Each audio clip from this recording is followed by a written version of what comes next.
Bilang isang tao, ano ba ang maiambag mo para mabawasan o mamitigate ang kasalukuyang sitwasyon natin sa climate change? Naramdam natin ang sobrang init ng panahon. Bilang tao, ano ba ang iyong maiambag?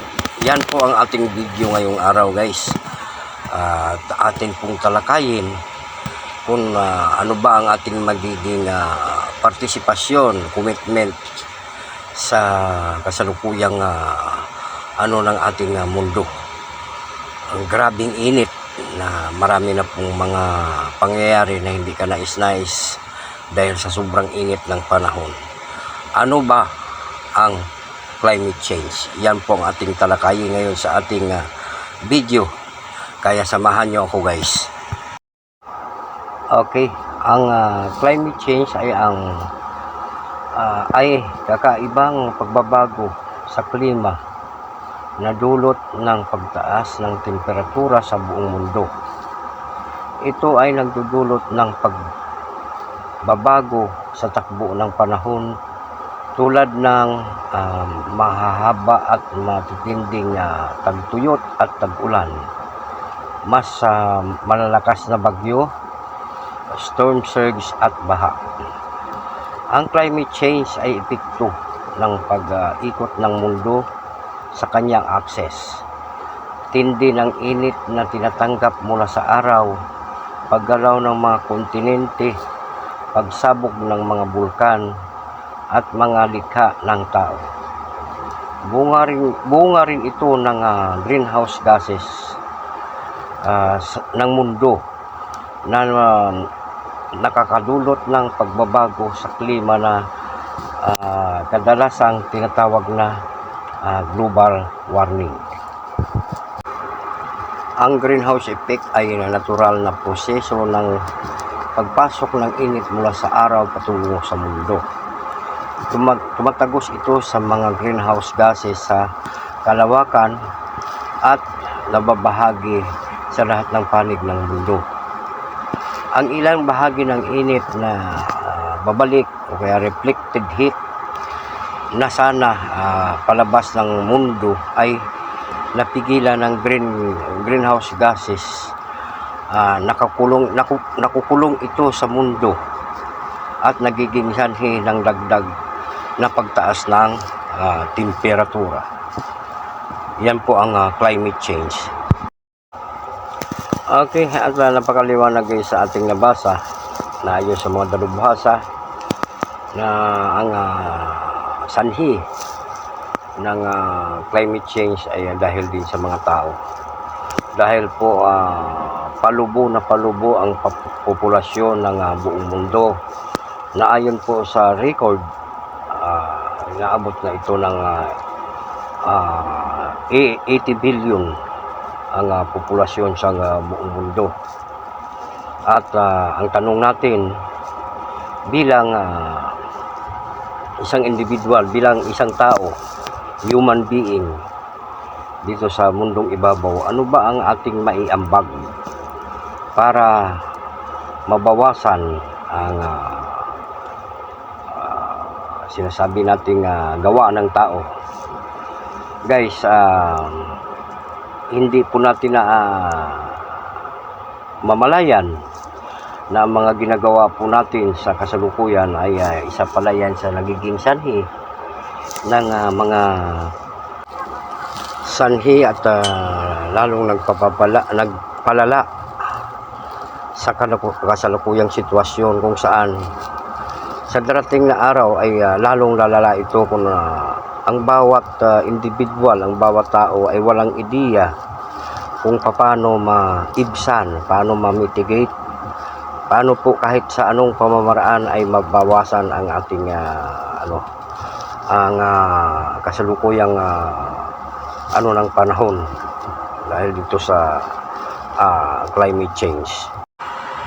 At yan, guys, ang nakapula sa gilid, yan mga sanhi ayon doon sa po sa ating binasa, yan ang mga sanhi ng paglala ng global warming. Yan ang mga gawang tao, ibig sabihin ang naging partisipasyon ng tao sa kasalukuyang problema na ating dinadanas. At itong pinakahuli guys, ito ang pinaka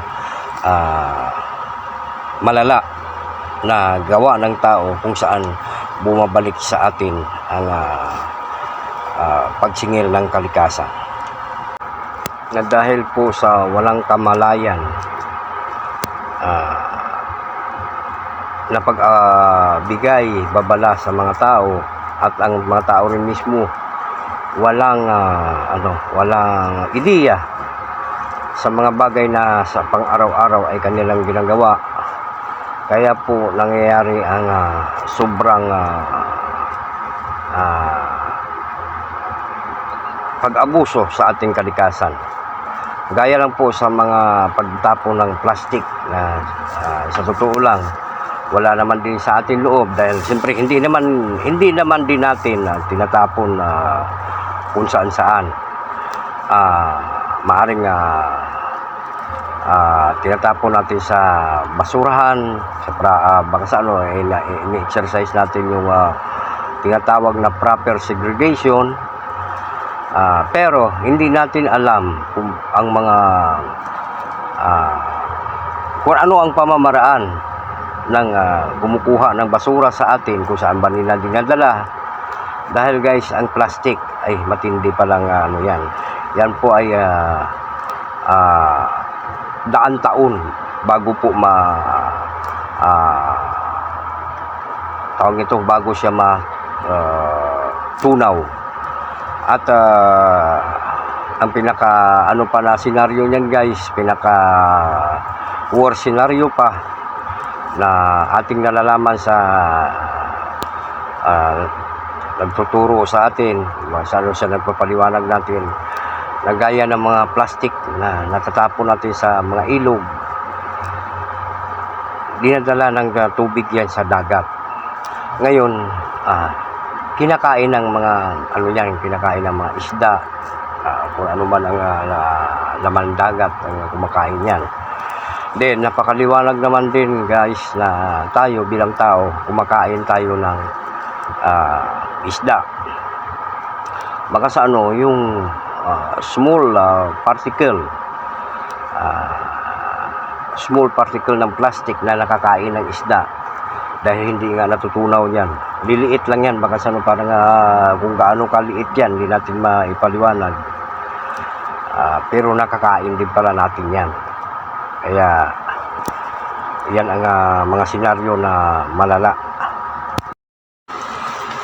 Ang mga single-use plastic, gaya ng mga bottled water, mga drinks na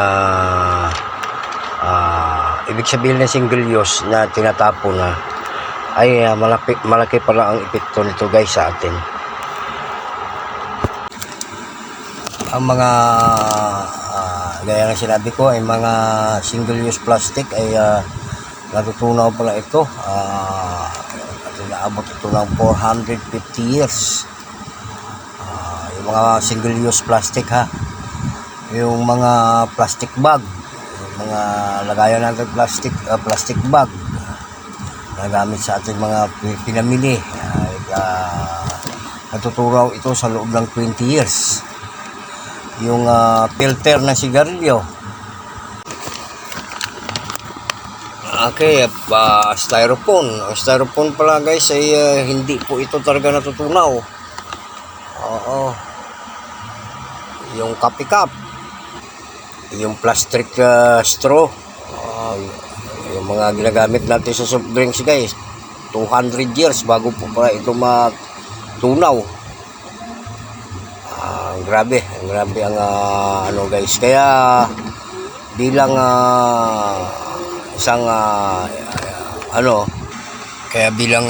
isang nilalang dito sa ating mundong ibabaw, ang dapat pa natin guys, ang dapat natin gawin ay ang tinatawag na reuse, recycle at reduce. 3 R. para po tayo po ay makaambag sa makaambag tayo ng mga pamamaraan para kahit papano mabawasan ang ng basura. Okay guys, at sa sunod-sunod natin na video, atin naman talakayin ang ating mga commitment, ang ating mga maaring magagawa at iba pa na cause ng global warming o kaya climate change. Okay guys, sa mga bago sa aking channel, baka pwede naman ng isang subscribe, like, comment and share, and don't forget to hit the notification bell para po sa ating mga upcoming videos. Maraming salamat sa inyo guys.